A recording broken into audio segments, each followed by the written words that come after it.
Welcome. In front of me is a WIKO U Pulse, and today I'll show you how you can wipe the cache partition on this device.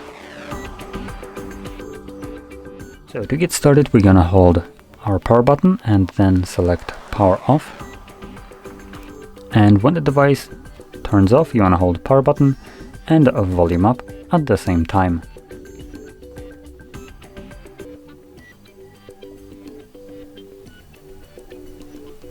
When you see the WIKO logo, let go of the power button,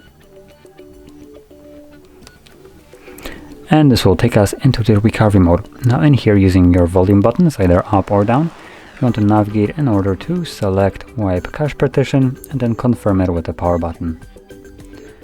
It finishes up really quickly, as you can see, cache wipe complete. Now once it's completed, reboot system now will be selected by default, so press power button once again, and this will initiate a reboot and take us back to Android.